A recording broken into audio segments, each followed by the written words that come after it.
case tonight of you liked the intent, even if the execution maybe could have been a little better at times? Yeah, the intent's important because we have to put ourselves in positions, especially against the team that played player on player, to be comfortable receiving the ball under pressure. And we made, I think, 3 or 4 big errors in that. But I'm not concerned because it's the process going forward. For me, it was the perfect game. It was the perfect game.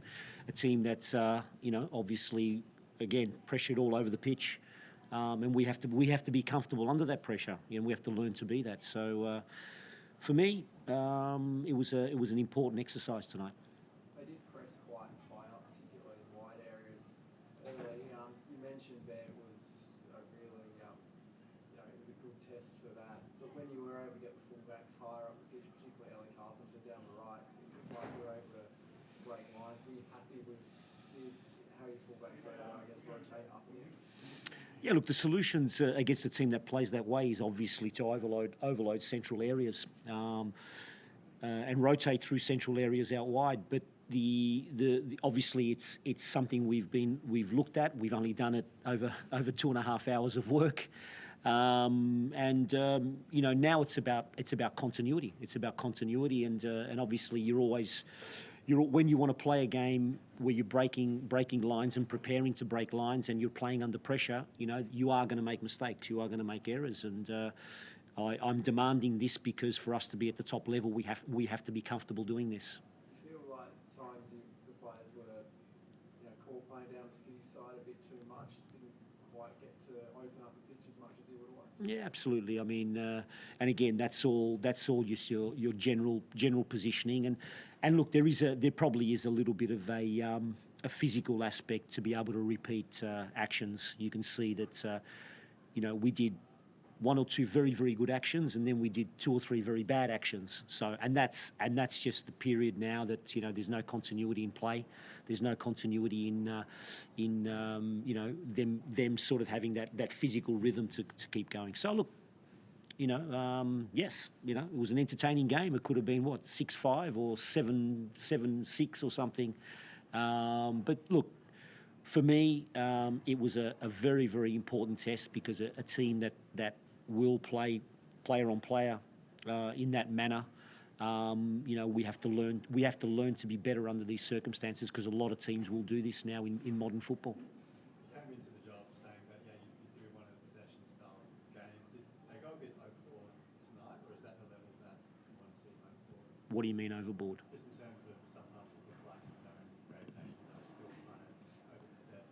That to me says good things. That sends good signals because they're trying to in all costs solve the problems with the ball. Sometimes as I said, the continuity is not there yet. It's probably going to take a little bit more time.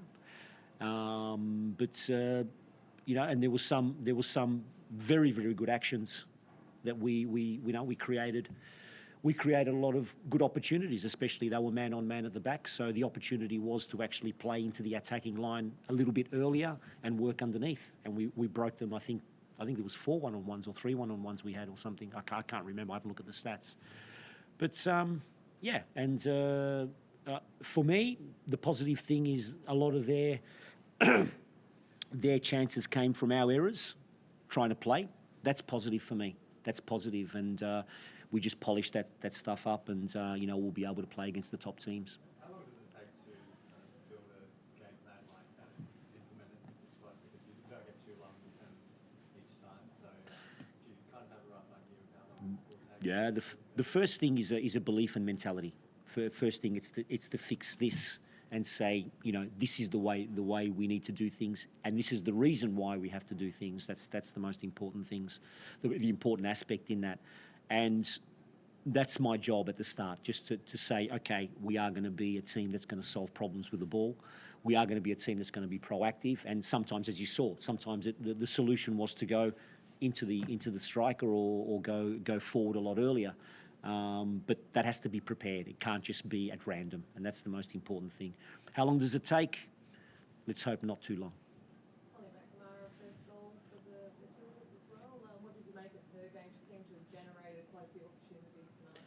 Yeah, she's a player that's very, very smart in arriving in space. And what I mean by that, she makes her runs very, very late, which is very, very hard to mark.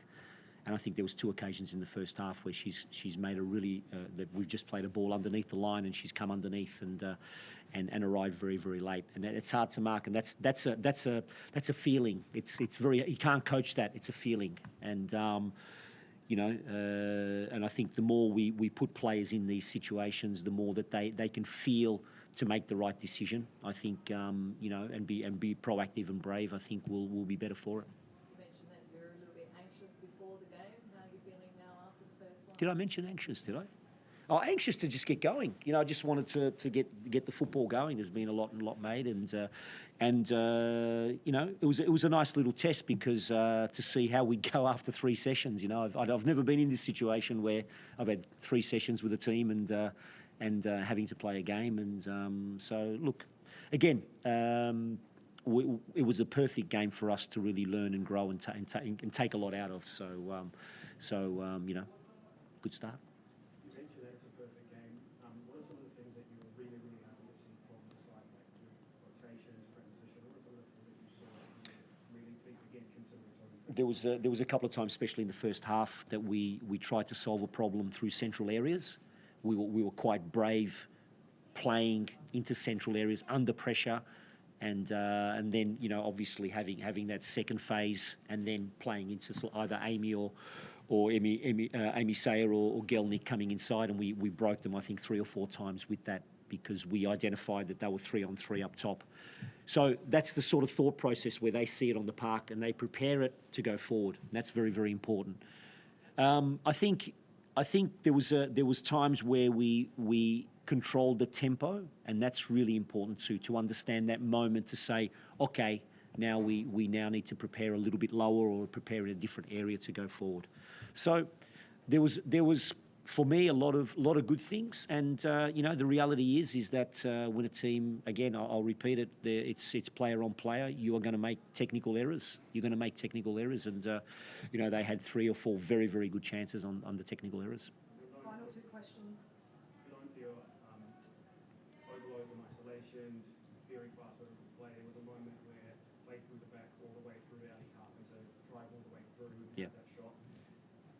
For lack of better phrase, is that what a Montemurro goal looks like? Is that something you kind of grew up and said, look, if we can have success, we'd like to be able to score goals like this? 100%. For the people who know me and have watched my football, it is about preparing to go forward and preparing to really exploit teams. And one of the positive things in terms of positioning is when we got fullbacks inside. I think there was 2 or 3 moments in the second half where we got the fullbacks inside as the overload, and we're beating the line very, very easy. So. As I said, the more the players are exposed to these sort of situations, the better we'll be for it.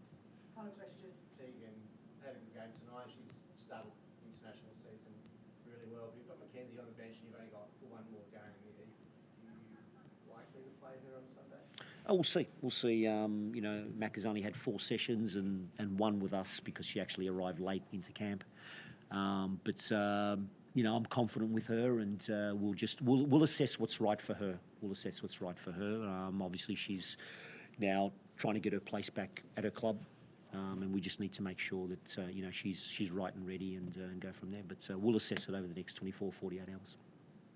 Fantastic. Concludes the post-match press conference. We'll see you downstairs on the next day. Thanks, guys.